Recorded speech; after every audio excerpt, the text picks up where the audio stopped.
वृद्ध भत्ता पाउने उमेर 70बाट 68 वर्षमा झार्ने सरकारको तयारी। नगद बाँड्ने भन्दा पनि ज्येष्ठ नागरिकले राज्यबाट पाउने सुविधा र पर्याप्त हेरचाहको प्रत्याभूति गर्न विज्ञानको सुझाव। प्रदेश सभाबाट राजीनामा दिएका 8 जना मध्ये 2 जनालाई मात्रै स्थानीय तह निर्वाचनमा सफलता। काठमाडौँ महानगरपालिकाको नगर सभामा नेपाली कांग्रेसलाई बहुमत। सरकारले घोषणा गरेका 54 मध्ये 10 शहरलाई पहिलो प्राथमिकतामा राखेर बजेटका लागि प्रस्ताव। 12 वर्ष अघि छानिएका आयोजनाको प्रगति शून्य। कोभिड कम भएपछि जापानद्वारा विदेशी पर्यटकका लागि आफ्नो मुलुक प्रवेश खुल्ला। दैनिक 20,000 विदेशीलाई प्रवेश गर्न दिइने। र च्याम्पियन्स लिग फुटबलको फाइनल आज उपाधिका लागि लिभरपुल र रियल मैड्रिड बीच प्रतिस्पर्धा हुने। नमस्कार, कान्तिपुर डायरीका साथ म साथी रमेश र म अनिल। समाचार अब विस्तारमा। वृद्धवृद्धाको संरक्षणका लागि दिगो र दीर्घकालीन उपाय अपनाउनुको सट्टा सरकारले भत्ता पाउने उमेर घटाउन लागेको छ।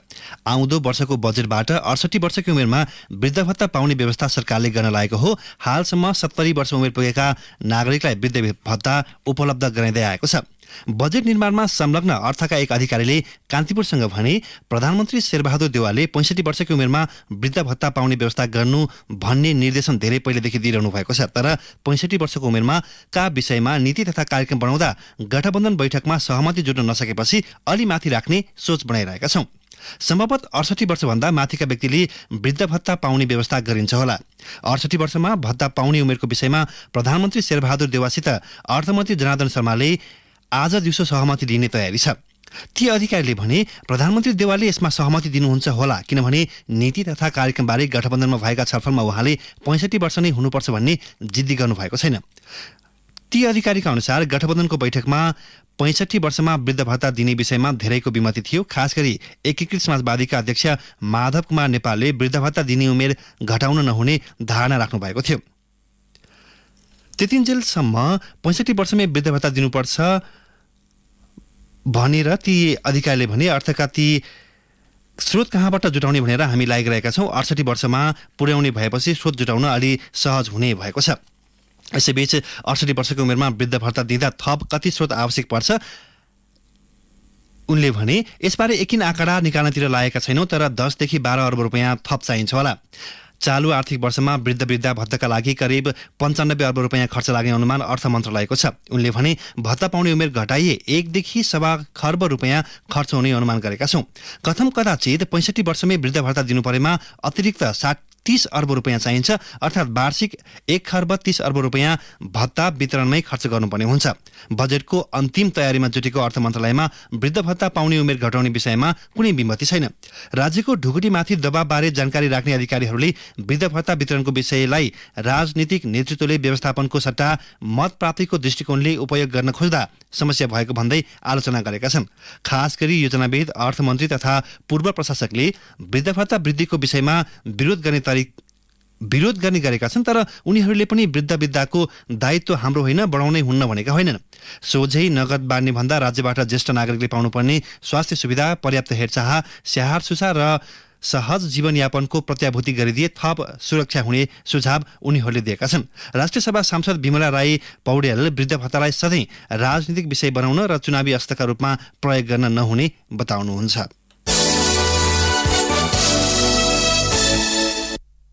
कान्तिपुर डायरीमा अब कान्तिपुर सविस्तार। कान्तिपुर सविस्तार। संघीय प्रणाली लागू भएपछिको दोस्रो स्थानीय तह निर्वाचन प्रति आकर्षण देखिएको छ। त्यसअघि माथिल्लो तहको शासकीय संरचनामा अनुभव गरिसकेका पदाधिकारीले स्थानीय तहको नेतृत्वको आकांक्षा राख्नलाई सकारात्मक मानिएको छ। पालिकाको प्रमुख हुने लक्ष्यसहित प्रदेश सभाबाट 8 जना सदस्यले राजीनामा दिएर प्रतिस्पर्धा गरेका थिए। ती मध्ये 2 जनाले मात्रै स्थानीय तहमा निर्वाचित हुने मौका पाए। चर्चा र विवाद दुवै कोणबाट स्थानीय तह निर्वाचनमा छाएका पात्र हुन् काठमाडौँ महानगरपालिकामा मेयरका प्रत्याशी केशव स्थापित। बागमती प्रदेश सभाबाट राजीनामा दिएर काठमाडौँ महानगरपालिकाको प्रमुखमा उम्मेदवारी दिएका एमालेका नेता स्थापित चुनावका बेला बोलेको क्षुद्र भाषणका कारण पनि चर्चामा आए। झण्डै 1.5 दशकपछि उपत्यकाको नेतृत्वको लागि कसिएका स्थापित अनुभवी भन्दै जित्ने दावी गरे पनि तेस्रो स्थानमा चिप्लिए। नेकपा एमालेकै बागमती प्रदेश सभा सदस्य विजय सुवेदीले भरतपुर महानगरपालिकाको मेयरमा उम्मेदवारी दिए पनि सफल हुन सकेनन्। सुवेदी माओवादी केन्द्रका उम्मेद्वार रेणु दाहालसँग 12,446 मतान्तरले पराजित भए। चितवनको भरतपुरमा गठबन्धन भित्रबाट नेपाली कांग्रेसका जगन्नाथ पौडेलले बागी उम्मेदवारी दिएपछि चुनावी मैदानमा आफूलाई सजिलो हुने ठानेका सुवेदीले आफ्नै पार्टीको मत जोगाउन सकेनन्। नेकपा एमालेका गण्डकी प्रदेशसभा सदस्य कृष्ण बहादुर थापा पूर्व सहकर्मीसँग मेयरमा पराजित भए। एकीकृत समाजवादीका उम्मेद्वार धनराज आचार्यसँग पराजित थापा यसअघि पनि महानगरको मेयरका आकांक्षी थिए। अघिल्लो पटक टिकट नपाएका थापा प्रदेश सदस्य भएपछि मन्त्रीका लागि पनि लालायित थिए, तर एमाले भित्रको आन्तरिक राजनीतिको दाईमा उनी नराम्ररी पिल्सिए। आफ्नै पूर्व सहकर्मीसँग पराजित हुनेमा एमालेका काजीमान कागती पनि हुन्। इलामका जनताले उनलाई प्रदेशसभा सदस्यमा निर्वाचित गरे पनि सूर्योदय नगरपालिकाको मेयरमा भने अस्वीकार गरे। काजीमानलाई 1860 मतले एकीकृत समाजवादीका पूर्णबहादुर राईले पराजित गरे। राई सूर्योदय नगरपालिकामा पूर्व प्रमुख पनि हुन्। सर्लाहीको गोडैता नगरपालिकाको प्रमुखमा उम्मेदवारी दिने बेला नेपाली कांग्रेसका प्रदेशसभा सदस्य उपेन्द्र कुशवाहाले भनेका थिए, जनताले बोलाए त्यसैले प्रदेशसभा सदस्य छोडेर आए। घर दैलो कार्यक्रममा पनि जनताको सेवाकै लागि माननीय पद छाडेर आएको भन्थे उनी, तर जनताले उनको कुनै पनि कुरा पत्याएनन्। फलस्वरूप उनी लोकतान्त्रिक समाजवादी पार्टीका देवेन्द्र कुमार यादवसँग 462 मतान्तरले पराजित भए। कुशवाहा 2074 को चुनावमा पनि नगर प्रमुख यादवसँगै पराजित भएका थिए। जनता समाजवादी पार्टी जसपाबाट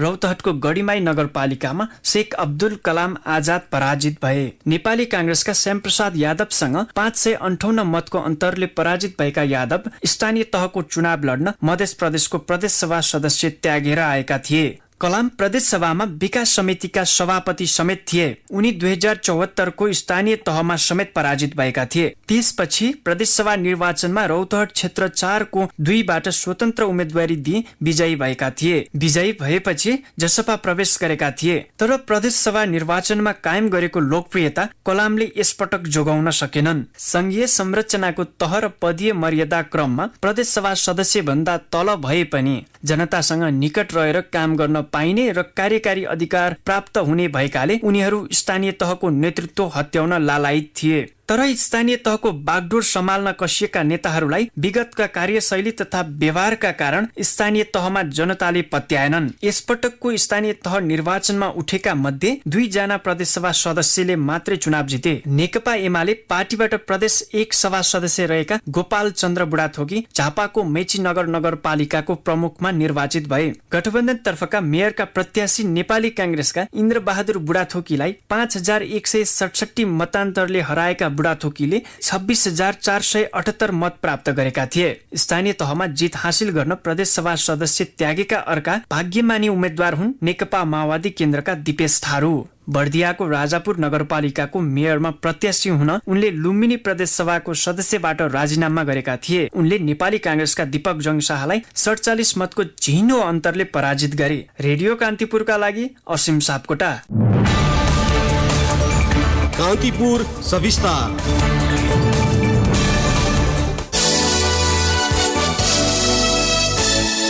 प्रतिनिधि सभामा सरकारको नीति तथा कार्यक्रममाथि छलफलका क्रममा सत्तापक्ष र विपक्षी एमाले बीच विवाद उत्पन्न भएको छ।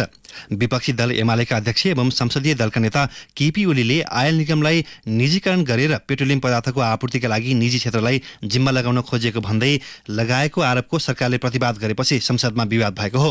विशेष समय लिएर बोल्दै उद्योग वाणिज्य तथा आपूर्ति मन्त्री धीरेन्द्र प्रसाद बडुले निगमलाई निजीकरण गर्न लागि भन्ने विपक्षीको भनाई आधारहीन भएको बताउनुभयो। सरकारले नेपाल आयल निगमलाई निजीकरण गर्न लागेको भन्ने विषय पूर्णतः आधारहीन, भ्रामक र असत्य रहेको र आयल निगमलाई निजीकरण नभई प्रशासनिक, वित्तीय एवं व्यवस्थापकीय रूपमा सुधार गरी चुस्त दुरुस्त राख्दै प्रतिस्पर्धी बनाउने विषयमा अध्ययन भइरहेको जानकारी गराउन चाहन्छु। एमाले सांसदहरूले मन्त्री बडुको अभिव्यक्तिमा आपत्ति जनाएपछि संसद बैठक अवरुद्ध हुनु पुगेको थियो। एमाले सांसदले मन्त्रीको अभिव्यक्ति रेकर्डबाट हटाउन माग गरेका थिए। एमालेका प्रमुख सचेतक विशाल भट्टराईले विपक्षी दलका नेता विरुद्ध मन्त्रीले गलत अभिव्यक्ति दिएको बताउनुभयो। प्रमुख प्रतिपक्षी दलको नेतामाथि गम्भीर खालका आक्षेपहरू लगाउँदै एउटा सडकमा पनि बोल्न नमिल्ने भाषा यहाँ प्रयोग गरेर अप्रमाणित कुरा गरेर मन्त्रीको आफै गरिमा मात्रै घटाउनु भएको छैन, यो संसदको पनि गरिमा घटाउने काम गर्नुभएको छ। प्रमुख प्रतिपक्षी दलका प्रमुख नेतालाई, संसदीय दलको नेतालाई, पूर्व प्रधानमन्त्रीलाई जुन किसिमको आरोप लगाएर उहाँले यहाँ बोल्नु भएको छ, ती शब्दहरू यो रेकर्डबाट नहटाइकन नेकपा एमाले यसबाट पछाडि हट्न सक्दैन। एमालेका सांसदहरूले विरोध कायम गरेपछि मन्त्री बडुले प्रतिपक्षी दलको भनाई खेदजनक भएको बताउनुभयो। ऐन निगमलाई खारेज गरिएर कमिसन खाएर आधा कमिसन खायो, आधा कमिसन बाँकी छ भन्ने जस्ता झुटा निराधार पूर्वाग्रही नै हो त्यो अभिव्यक्ति। र त्यो अभिव्यक्ति प्रतिपक्षी दलको नेताले आधारहीन र झुटा आरोप लगाएको छ। यो आरोप खेदजनक छ र यसको हामी विरोध गर्छौँ। विवादका बीच सभामुख अग्नि सापकोटाले बैठक स्थगित गर्नुभएको थियो। केही बेर स्थगन भए पश्चात बसेको बैठकमा सभामुख सापकोटाले मन्त्री बडुको अभिव्यक्ति रेकर्डबाट हटाउन निर्देशन दिनुभएको थियो। त्यसपछि विभिन्न दलका नेताहरूले नीति तथा कार्यक्रममाथि पक्ष विपक्षमा बहस गरेका थिए।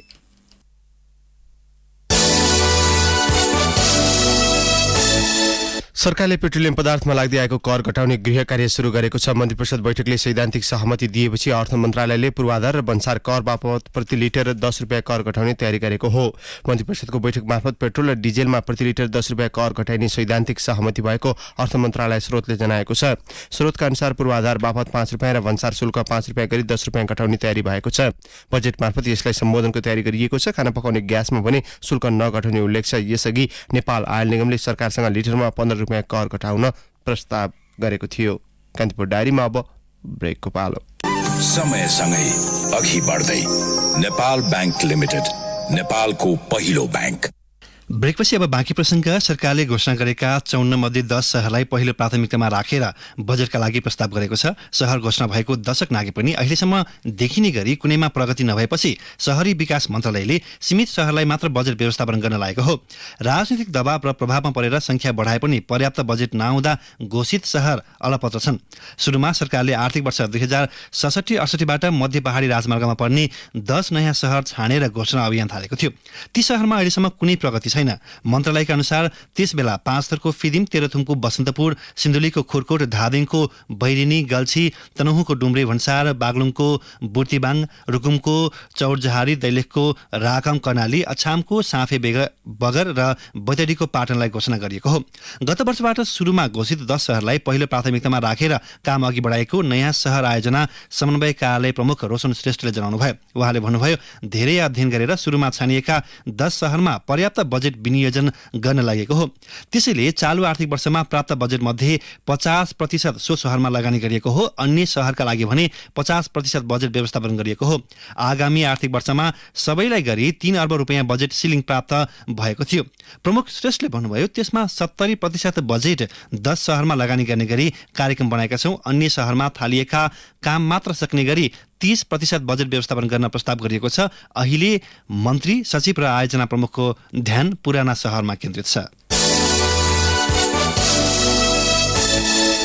सर्वोच्च अदालतले यसअघिको फैसला बदर गरेसँगै सशस्त्र प्रहरीका पूर्व नायब महानिरीक्षक डीआईजी रञ्जन कोइराला हिजो पुनः पक्राउ परेका छन्। व्यक्ति हत्या अभियोगमा जन्मकैदको सजाय पाएर पनि सर्वोच्चले 2 वर्ष अघि कैदमा भारी छुट दिएपछि कोइराला छुटेका थिए। जन्मकैदको सजाय घटाएर 8.5 वर्ष कायम गर्ने सर्वोच्चको यसअघिको फैसला बिहिबार कायम मुकायम प्रधान न्यायाधीश दीपक कुमार कार्की तथा न्यायाधीशद्वय टङ्क मोक्तान र कुमार चुडालको पूर्ण इजलासले उल्टाएपछि कोइराला सम्पर्कविहीन भएका थिए। अदालतको फैसला लगत्तै फरार भएका उनलाई शुक्रबार काठमाडौँ उपत्यका अपराध अनुसन्धान कार्यालयको टोलीले नयाँ बानेश्वरबाट पक्राउ गरेको हो। 2068 पुसमा पत्नी गीता ढकालको हत्या अभियोगमा जिल्ला अदालत काठमाडौँ र तत्कालीन पुनरावेदन अदालत पाटनबाट दोषी ठहर भएपछि कोइराला दिल्ली बजार कारागार गएका थिए।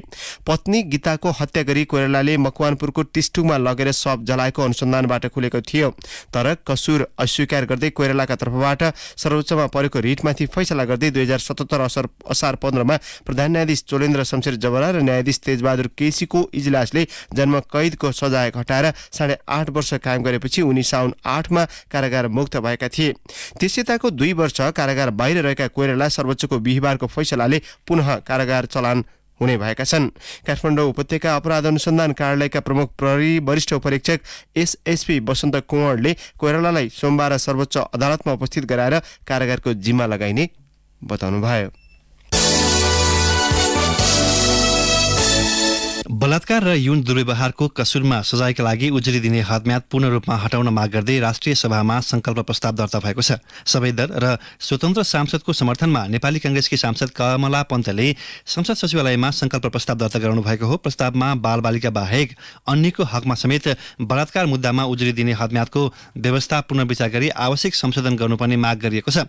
हदम्यादका कारण पीडितले न्याय नपाउने तथा पीडकले उन्मुक्ति पाउने अवस्था देखेकाले त्यसलाई हटाउने प्रस्ताव ल्याइएको सांसदहरूले बताएका छन्। यसैबीच गृहमन्त्री बालकृष्ण खाँडले बलात्कार, घरेलु हिंसा, एसिड आक्रमण जस्ता जघन्य अपराधका घटना नियन्त्रणका लागि सरकारले आवश्यक कानूनको तर्जुमा गर्ने प्रतिबद्धता व्यक्त गर्नुभएको छ। राष्ट्रिय मानवाधिकार आयोगको 22औं वार्षिकोत्सवको अवसरमा काठमाडौँमा आयोजित कार्यक्रममा मन्त्री खाँडले कुनै पनि घटनाका दोषीलाई कानूनी दायरामा ल्याउन सरकारले सुरक्षा संयन्त्रलाई प्रभावकारी ढंगले परिचालन गरिरहेको बताउनु भएको हो। आयोगका सबै सिफारिसहरू कार्यान्वयन गर्न सरकार प्रतिबद्ध रहेको मन्त्री खाँडको भनाइ थियो। काठमाडौँ महानगरपालिकाको मेयरमा स्वतन्त्र उम्मेद्वार विजयी भए पनि नगरसभामा नेपाली कांग्रेसले बहुमत सिट जितेको छ। काठमाडौँको 32 वटा वडामध्ये कांग्रेसले 19 वटा अध्यक्ष जितेको छ। एमाले 12 वटा जितेको छ। अघिल्लो स्थानीय तह निर्वाचनमा एमाले 18 वटा वडामा जितेकोमा यो पटक 6 वटामा खुम्चिएको छ। महानगरपालिकामा एमाले विभाजनका कारण कांग्रेसलाई नगरसभामा बहुमत पुगेको हो। एकीकृत समाजवादीले एउटा वडामा अध्यक्ष जितेको छ। यसैबीच मेयरमा निर्वाचित बालेन्द्र शाहले काठमाडौँलाई उत्कृष्ट सहर बनाउने बताउनु भएको छ। मेयरमा निर्वाचित भएपछि मतदातालाई धन्यवाद दिने क्रममा मेयर शाहले काठमाडौँलाई नमुना सहर बनाउने बताउनु भएको हो। काठमाडौँ महानगरलाई नै एउटा परिवारको रूपमा हामीले अब लिएका छौँ। सधैँ परिवार नै थियो, अब सधैँ परिवार नै रहेछ। हामी सबैजना मिलेर अब काठमाडौँलाई एउटा चाहिँ सुन्दर, विश्वकै देशकै मात्रै नभएर विश्वकै सुन्दर सहर, विश्वकै उत्कृष्ट सहर बनाउनलाई चाहिँ हामी सबैले सहकार्य गर्नेछौँ भन्ने आशा राखेको छु। सबैजनालाई धेरै धेरै धन्यवाद। काठमाडौँलाई मौलिक, धार्मिक र पर्यटकीय सहरका रूपमा विकास गर्ने शाहको भनाइ छ। उहाँले काठमाडौँको नतिजा विकासको सुरुवात भएको समेत बताउनु भयो। आजबाट चाहिँ यसलाई हामीले एउटा सुरुवातको रूपमा लिएका छौँ। यो भनेको एउटा यो यसपालिको स्थानीय निर्वाचनको जुन परिणाम आएको छ यसलाई चाहिँ हामीले हाम्रो एउटा विजय भन्दा पनि हाम्रो एउटा कार्यको सुरुवात हुनेछ। यो अबको 5 वर्षमा हाम्रो भिजन, हाम्रो एजेन्डाहरूलाई चाहिँ पूर्ण रूपमा कार्य सम्पन्न गर्ने चाहिँ हाम्रो एउटा धारणा रहेको छ। कान्तिपुर डायरीमा अब ब्रेकको पालो। राष्ट्र बैंकले हिजो सार्वजनिक गरेको मौद्रिक नीतिको तेस्रो त्रैमासिक समीक्षा मार्फत यस्तो संकेत गरेको हो। घट्दो विदेशी विनिमय सञ्चितमा सुधार र बढ्दो मूल्यवृद्धि नियन्त्रणका लागि आगामी मौद्रिक नीति कसिलो बनाउनुका साथै समष्टिगत आर्थिक स्थायित्व कायम गर्न ब्याज दर वृद्धि हुन सक्ने राष्ट्र बैंकको संकेत छ। समीक्षामा भनिएको छ मुद्रास्फीति तथा विदेशी विनिमय सञ्चितको आयात धान्ने क्षमतामा दबाव पर्दै गए मौद्रिक नीतिको कार्यदिशालाई थप कसिलो बनाउँदै लगिनेछ। आन्तरिक तथा बाह्य क्षेत्रमा विद्यमान दबाव कम गरी समष्टिगत आर्थिक स्थायित्व कायम गर्न ब्याज दरका साथै अन्य छनौटपूर्ण उपकरण प्रयोग गरिनेछ। मूल्य र बाह्य क्षेत्र स्थायित्वमा देखा परेको दबाव यथावत रहेकाले 3 महिनादेखि मौद्रिक नीतिको अर्धवार्षिक समीक्षामा लिएको कार्यदिशालाई निरन्तरता दिइने पनि राष्ट्र बैंकले जनाएको छ। राष्ट्र बैंकले भनेको छ मौद्रिक नीतिको दोस्रो समीक्षा मार्फत तय गरिएका विद्यमान अनिवार्य नगद अनुपात, वैधानिक तरलता अनुपात, बैंक दर र पुनर्कर्जा दरहरूलाई यथावत राखिएको छ। पछिल्लो समयमा विश्वव्यापी रूपमा देखिएको मूल्य तथा बाह्य क्षेत्र स्थायित्वलाई दृष्टिगत गरी उत्पादनशील क्षेत्र, लघु, साना तथा मझौला व्यवसाय, आन्तरिक उत्पादन अभिवृद्धि तथा निर्यात प्रवर्धन लगायत क्षेत्रमा वित्तीय साधनको प्रवाह बढाउन जोड दिइने पनि राष्ट्र बैंकले जनाएको छ। करिब 1 वर्षदेखि बैंक तथा वित्तीय संस्थाले चरम तरलता अभावको समस्या भोगिरहेका छन्। सूचना प्रविधि मन्त्रालयले जनाएको छ। तर यो कार्यक्रम त्यति प्रभावकारी नदेखिएको सरकारवालाले बताएका छन्। सञ्चार सचिव वैकुण्ठ अर्यालले भन्नुभयो यो योजना कार्यान्वयन भएको छ। कति संख्यामा सिम बाँडियो भने ठ्याक्कै नम्बर मसँग छैन। टेलिकमसँग सोध्नुपर्छ। स्टुडेन्ट सिम कार्ड अफर भनेर दिएको छ। एसईई दिएका विद्यार्थीलाई कार्ड दिएको छ। नेपाल टेलिकमको तथ्याङ्क अनुसार हालसम्म 5,05,000 विद्यार्थीलाई निःशुल्क सिम कार्ड उपलब्ध गराइएको छ। नेपाल टेलिकमका प्रवक्ता शोभन अधिकारीले भन्नुभयो यसमा हामीले 16 वर्षभन्दा माथि उमेरसम्म छुट्याएका छैनौँ, तर एसईई दिएका विद्यार्थीलाई प्रदान गरिएको छ।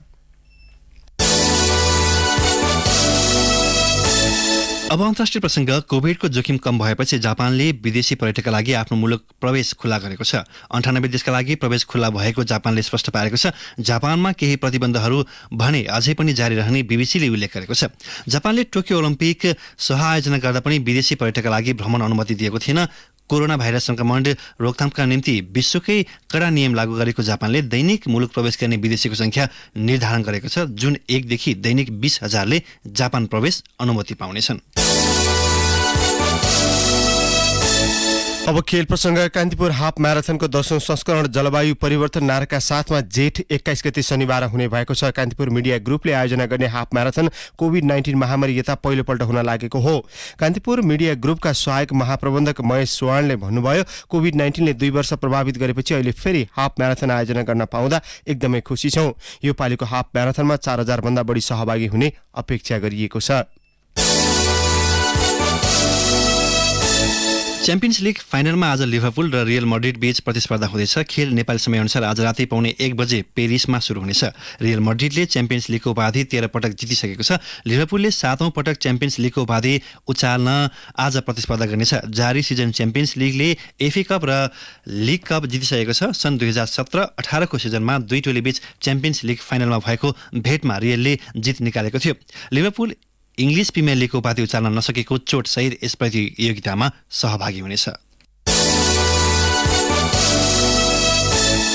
अब मौसम सम्बन्धी जानकारी। मध्य प्रदेश लगायतका मुलुकका पहाडी भूभागमा आंशिक बदली रही केही स्थानमा मेघ गर्जन चट्याङसहित मध्यम वर्षाको सम्भावना रहेको जल तथा मौसम विज्ञान विभागले जनाएको छ।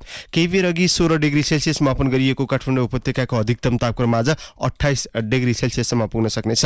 सूर्योदय बिहान 5:09 भयो भने सूर्यास्त भरे साँझ 6:53 हुनेछ। हवस्, तिनै प्रसङ्गसहित कान्तिपुर डायरीको यो बुलेटिन अहिलेलाई यहीँ सकिन्छ। साथी रमेश र म अनिल बिदा माग्छौँ। नमस्कार।